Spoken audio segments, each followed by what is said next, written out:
Today we're going to begin the second third of the book. We've done 11 lessons. There are 33.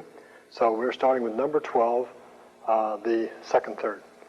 We're going to be looking at the imperfect middle impassive and the singular verb of the neuter plural subject, and then various uses of ke and ude. The vocabulary is on page 69, and you'll need to have page 67 of your workbook available a little later on in the lesson.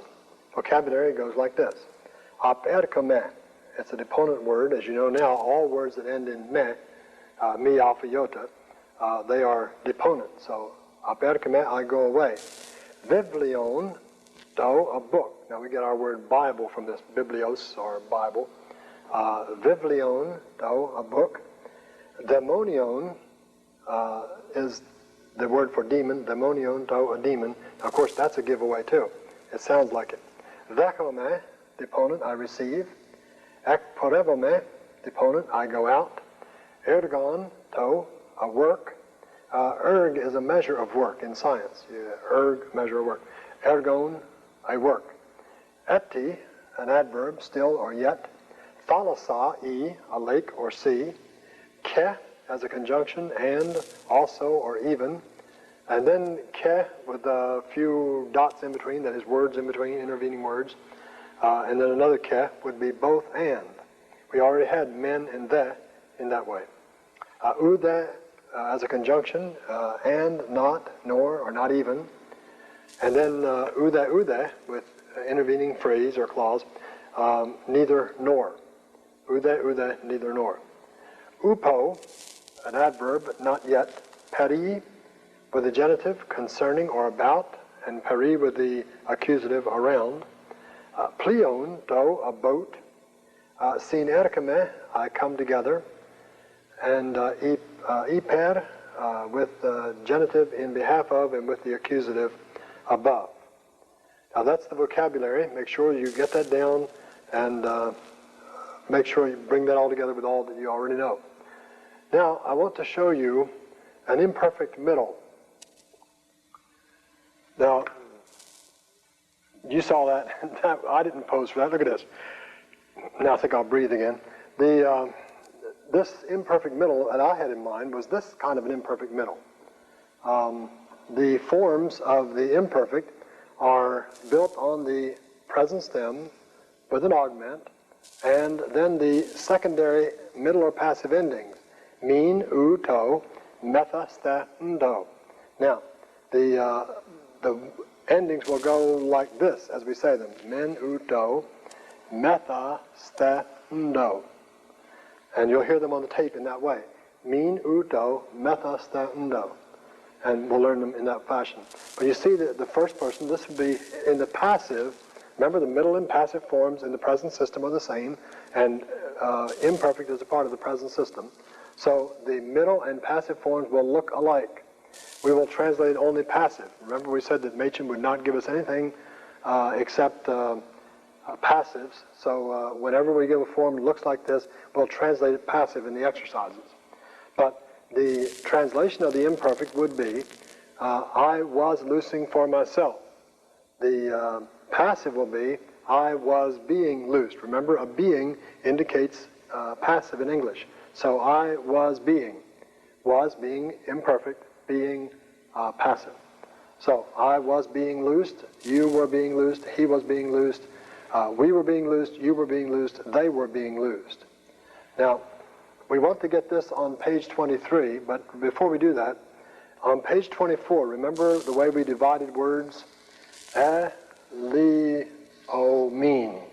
We're going to divide that word up, and then we'll let you put that in your workbook on page 24, where it says imperfect, middle, or passive, and this will be what? Now think about this. This is called, right, an augment, the present stem, the variable vowel, and then secondary, middle, or passive endings. All right, that's on page 24, under the imperfect, middle, or passive. Now let's look at the workbook, page 23.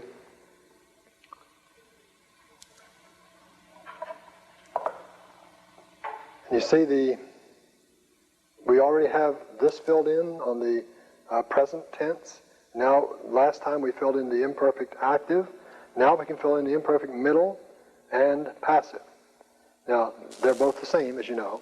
So we just filled in one place, and if you want to repeat it here, or just put same, because they are the same. Secondary endings, primary endings. Now, we need to look at something about those endings on the board. Those endings, if you learn them now, you have all the endings you need for the verb. You have the primary active, primary middle and passive, and they are like this: o, is, e, omen, ete, husi. And you also have me, e, te, metha, ste, and then unde. All right, those are the primaries. So think about it in this way. The ones that begin with omega, that's the present, active. These are the present, middle, and passive. Get those down in your mind so that when you see one of these in this line, you know that you have a present active form. A present, middle, or passive form would be these. These are the primary endings. You won't get any more endings. The rest of the verb chart that we have there will have these endings with just a few little changes within the body of the word. So get these down. It's very important. Primary endings, present tense.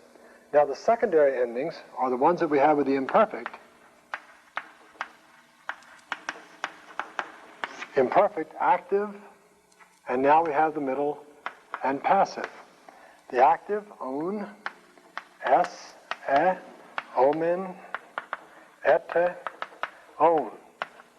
Okay? Now, of course, we know these are variable vowels in there, and there's a variable vowel over here mixed in. So, but the way we learned them was own, es, e, omen, ete, own. Then we have the mean, what we're just learning now, mean, u, do, and metha, ste, and undo. Okay? So learn these, and anything that begins here, these are the active endings of the imperfect, or the secondary active endings. Secondary, middle, and passive endings.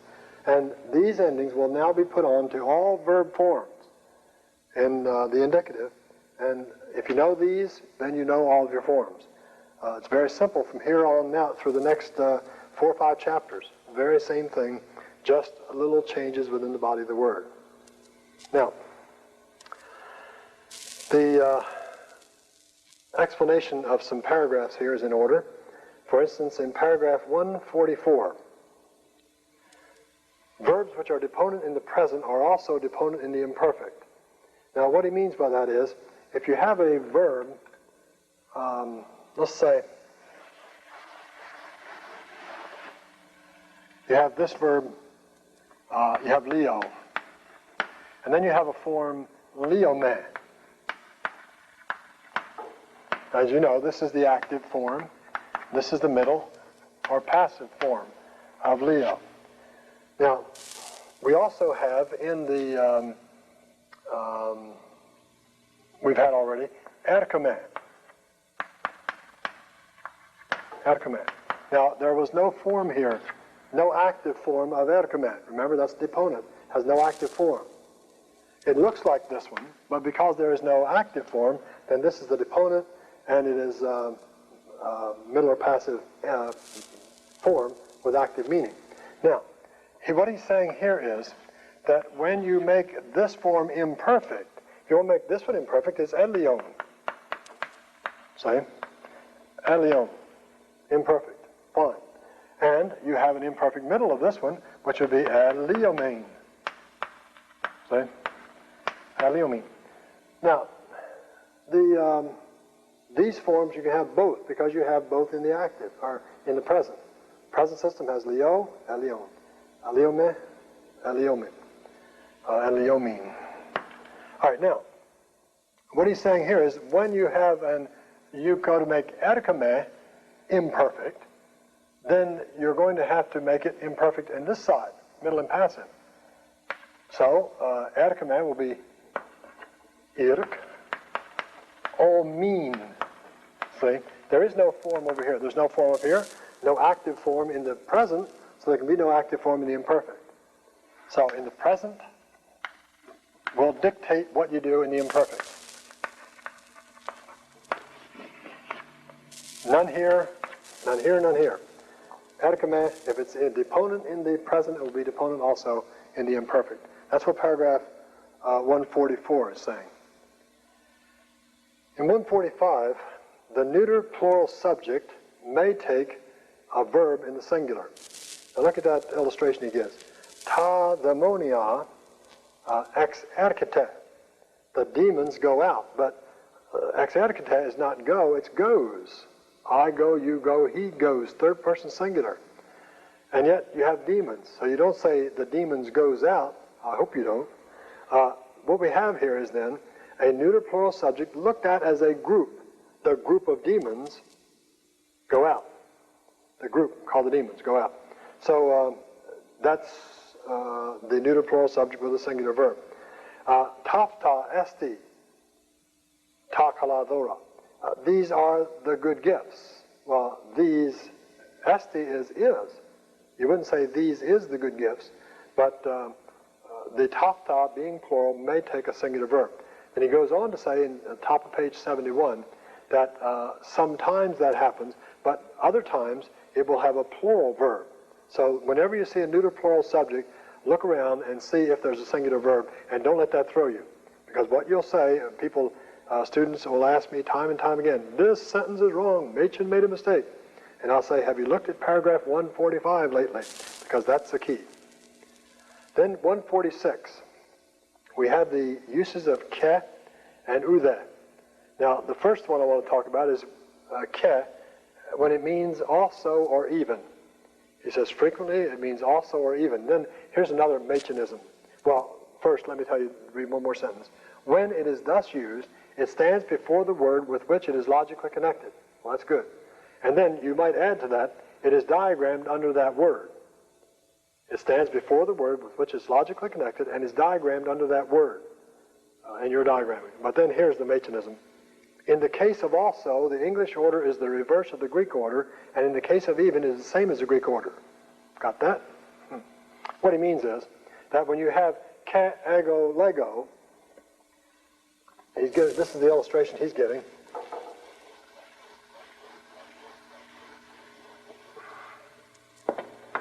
Ke, ego, lego. Now, you can translate this ke either by also or even. And what he said is, if you translate it, this is the and, or we'll just use I say, okay? The diagram would be ego, lego, and what did we say about the diagramming of that? It goes before the word with which it's logically connected and is diagrammed under that word. So it would be ke, ego, lego. Now, if you're saying, I also say, then you would translate it, I also say. Now, if you want to translate even, then in English, the even would go before the I. Even I say. So, what he has said is, if you translate it as even, the order will be the same as the Greek. The Greek is ke, ego, lego. Even I say. If you translate it also, the order will be reversed of the Greek. The I will come first, and the translation of ke will come second. Translate even, the same as the Greek order. Translate also, it's the opposite of the Greek order. That's what that paragraph is saying. So when you translate either one, either also or even, but where you put it is dictated by how you translate it. That's paragraph 146. Now we have to look at translation of three different kinds of constructions, which are diagrammed the same. They are all of the similar ilk here. page 67 of your workbook, the last page, has ke, and then 68, well, it's the same, the last sheet. Ke, and then ude. You'll see the diagramming on that page. And simply put, it's this. Remember we said that we have men in there. We had this last time.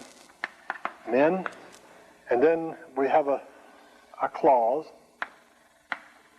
and then we connect parallel clauses, coordinate clauses, by a dotted line with a coordinating conjunction. Men and that. That is a coordinating conjunction. Now, the other clause would come in this way, and we would be saying, on the one hand, I do this, on the other hand, you do this. A contrast. On the one hand, on the other hand. Now, that's the way the men and that would be diagrammed. Now, if you had ke, it would be the same thing. I'll just see the same organization here. Ke, ke. Both and. We both go to the store and we come home from the store. That kind of thing. Both and. We do both of these things. Both this and this. Both and. And then, ude. Ude. We neither do this nor do this. Neither nor. Right? We've had on the one hand, on the other. Ke, both and. Ude, neither nor. Right? We neither do this nor do we do this. Contrastive in that sense. There's one exercise that Machen really did a number on, and I really can't, in all good conscience, leave you by yourself on that one. Look in the exercises. It's number 4. No, it's number 3. Number 3. He gives you 2 of those. He gives you ke, Allah, ude. All of that. It's really 4 sentences. See? Joined by ke, joined by, actually, Allah. So what I do, I bring them out like this.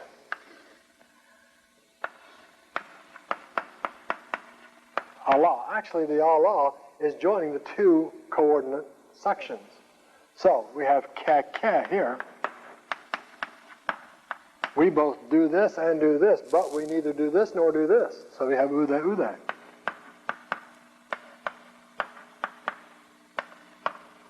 Isn't that fun? You can really lay that on somebody. Give it to your Sunday school class next time. It won't mean a thing, but it really is impressive. We both do this and we do this, but we neither do this nor do this. That's the way you diagram that. And of course, these are your clauses that he has out there. Whatever else you need there. But I thought that would be worthwhile for you to learn that. Now, these several little things you'll see all picked up in there, and we'll go next time to another primary tense, which is the future tense. Look forward to seeing you at that time.